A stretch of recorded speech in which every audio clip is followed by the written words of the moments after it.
Je suis Jean-Jacques Lumumba, j'ai fait des études en économie, j'ai un master en finance et puis j'ai travaillé dans des banques en République démocratique du Congo de 2008 à 2016. Au fait, j'ai lancé l'alerte en 2016 et ces affaires s'apparentaient à du détournement d'argent, au blanchiment des capitaux et jusqu'au financement du terrorisme. C'était des affaires qui concernaient la Commission électorale nationale indépendante de l'époque et l'entreprise Générale Alimentation, qui est une société qui faisait de l'importation des biens de première nécessité et qui a été créée sur détournement des fonds publics provenant des comptes de la Banque centrale du Congo. Et c'est ce qui a fait l'essentiel de mes révélations en 2016. Voilà, j'ai reçu pas mal de menaces. Les premières menaces ont commencé depuis Kinshasa, de façon directe et indirecte. J'ai été menacé par arme à feu par mon ancien patron Francis Selemani, le frère de l'ancien président Joseph Kabila. Et j'ai reçu plusieurs menaces. Ma voiture a été brûlée, mes ordinateurs volés. Les menaces de façon directe par message, j'en ai reçu tellement. Et cela s'en est suivi euh, de plaintes déposées contre moi à Kinshasa pour diffamation par la société Égale, qui malheureusement n'a pas pu tenir. Elle a dû fermer les portes en 2020, après 2021, suite aux publications de Congo Hold Up. Selemani me convoque dans son bureau, dans mon ancien DG, qui est le frère de l'ancien président Kabila, et il me montre son arme en me disant que si je continuais à faire des investigations sur la société Égale et que je venais lui dire ce que j'allais lui dire, je savais ce qui pouvait m'arriver parce qu'il était capable de m'éliminer physiquement, moi et ma famille. Donc il me menace très clairement en me montrant que le pays à cette époque-là leur appartenait et que en voulant faire mon travail, en voulant chercher un peu plus loin sur Égale, parce que j'avais déjà pas mal d'indices sur des faisceaux de blanchiment d'argent, détournement de capitaux, d'investissement dans des paradis fiscaux et surtout de détournement de fonds publics, de l'argent venant de la Banque centrale du Congo, et que si je continuais à investiguer, que je pouvais perdre ma vie et voir ma famille menacée parce qu'ils avaient le pouvoir et le contrôle de tout le pays et ils avaient le pouvoir en dehors du Congo. Donc c'était des menaces directes et à peine voilées. En fait, bien avant le lancement d'Alerte, j'avais démissionné de BGFI parce que cette situation m'a emmené, moi, d'abord à quitter le pays, ma femme et mes enfants à quitter le pays. Et chez moi, à la maison, dans ma parcelle à Kinshasa, il restait mon frère et ma soeur et ma tante qui y habitaient. Parce que comme j'étais plus là et qu'eux aussi étaient sous ma charge, donc ils restaient chez moi. Et donc du coup, juste avant les publications, nous avons eu vent de ce que les services d'intelligence faisaient au Congo et que ma maison et que mon frère et ma soeur et toutes les personnes qui y habitaient seraient directement menacées et arrêtées. Parce que le gouvernement de l'époque avait considéré pour certains que cela pouvait être considéré comme une atteinte à la sûreté de l'État. Parce que les révélations concernaient des entreprises liées au président Kabila et à d'autres affaires à côté qui n'étaient pas très correctes et très orthodoxes. Donc, ma famille a pu être exfiltrée. Donc, c'était une période assez éprouvante où moi, je n'étais plus au Congo, mais ma famille a subi et ma maison a subi des représailles. Et juste après qu'ils aient quitté, les militaires sont arrivés à la maison et ils ont vandalisé ma maison.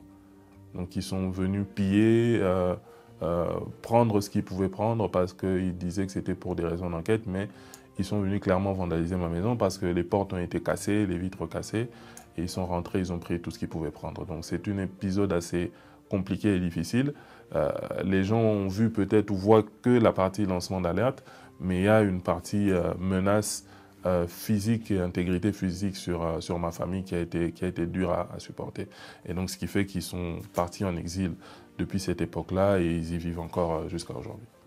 Ça a été une période assez émouvante pour moi, mais ce soutien a permis à ma famille et moi de se reconstituer et de pouvoir passer à une autre vie, la vie que nous menons actuellement, de cadres qui travaillent dans un pays, qui travaillent dans un autre pays, et de relocalisation carrément de toute ma famille, et pour pouvoir vivre d'autres choses, d'autres perspectives. Je crois qu'il n'y a pas de remède ou il n'y a pas de stratégie bien défini ou bien placé. Je pense que c'est un travail qui se fait aussi en famille et qui se fait en soi-même. Par là, je remercie mes parents, je remercie mes frères et sœurs et surtout mon épouse qui a été d'un soutien assez important et très capital. Mes enfants, oui, ils m'ont reconforté par le fait de les voir parce qu'ils étaient très jeunes et très petits quand tout ceci est arrivé. Leur vie, ils l'ont quasiment passée en France. Et ils sont aujourd'hui, c'est à peine aujourd'hui qu'ils découvrent pourquoi on est tous arrivés en exil en France. Mais c'est vraiment un travail qu'on fait dans l'unité.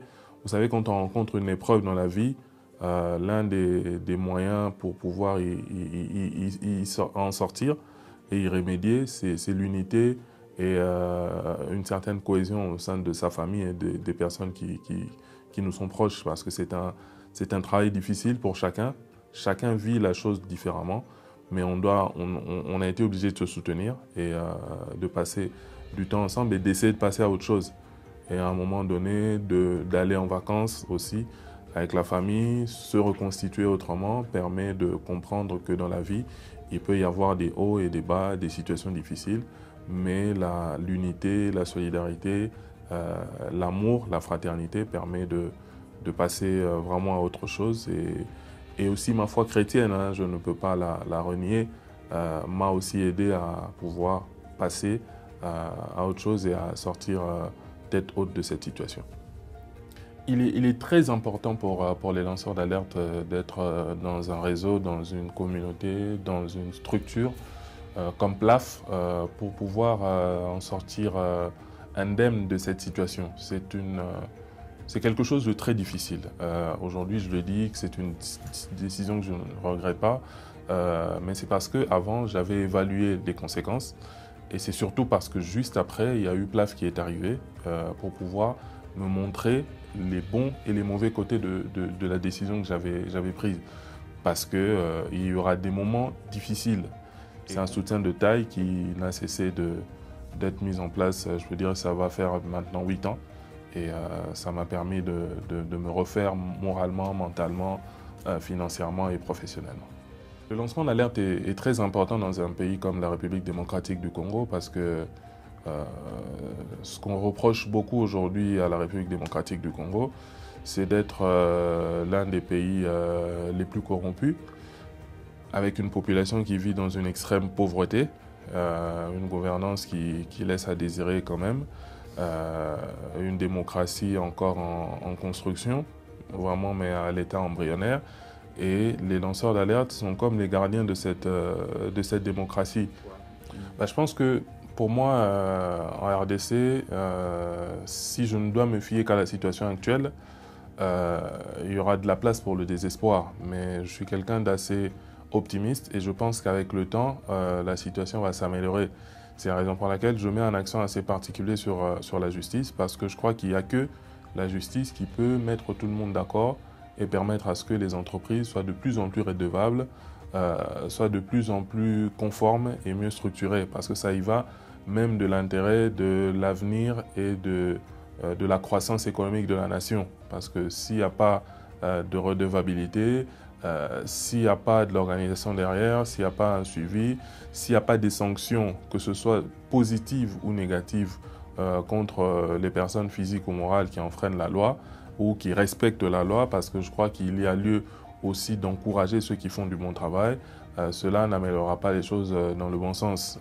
Je crois qu'il y a du travail en RDC, il y a encore un grand chemin, mais il y a aussi la responsabilité de chaque Congolais. Cette responsabilité n'est pas que sur les gouvernants. Oui, ils ont une plus grande responsabilité parce que c'est à eux de poser les jalons et les bases de la reconstruction de la nation, mais c'est aussi à chaque Congolais d'être conscient que la corruption tue, elle nous tue parce qu'elle tue d'abord notre avenir au jour le jour et elle ne nous permet pas en tant que Congolais d'aller de l'avant et de construire une nation forte à la lumière de ce que nous possédons comme ressources naturelles. Et donc il est de notre responsabilité de pouvoir travailler sur l'humain, sur la responsabilité de l'homme dans la construction de cet État prospère que nous voulons et que nous arrêtions à être des gens qui se réfugient sur les slogans ou qui recherchent tout le temps les boucs émissaires pour expliquer ce qui ne va pas chez nous, et que chaque Congolais et que chaque élite congolaise s'implique pour pouvoir améliorer la situation, la redevabilité à tous les niveaux, parce que je crois que la redevabilité, elle part déjà de la maison de chaque être humain, chaque famille, chaque personne qui vit dans une organisation doit être redevable, et c'est ce qui permettra demain à ce que les petites, les moyennes, les grandes organisations puissent être redevables, cela dans une organisation structurée et une justice équitable et surtout juste. Ben, je peux dire que je ne doute pas et je ne regrette pas de ma décision d'avoir lancé l'alerte. Parce que il ne s'agit pas que de moi derrière. Les millions qui ont été détournés par ma banque, par Sélémani, le clan Kabila, ce sont des millions qui appartiennent aux Congolais. Et il faut bien qu'il y ait des Congolais comme moi, et plusieurs même Congolais comme moi, qui aident à ce que les détournements des capitaux dans ce pays, qui est l'un des pays les plus riches, s'arrêtent à un moment donné, et que le peuple puisse réellement profiter de ces ressources. Si ce n'était pas moi qui avais fait ça, il y aurait eu un autre Congolais aussi courageux que moi qui aurait fait ça. Et je crois que le Congo et même le continent africain attend ça pour pouvoir sortir de cette léthargie, de cette pauvreté qui est créée par nous-mêmes. Nous-mêmes, quand je parle de nous-mêmes, c'est nous, les fils et filles ressortissants de son continent, qui créons le malheur dans ce continent en détournant de l'argent qui peut servir à construire les hôpitaux, à construire les routes et à améliorer la qualité de vie de nos concitoyens. Je le referai avec beaucoup plus de responsabilité. Mais si je dois le refaire, je le referai.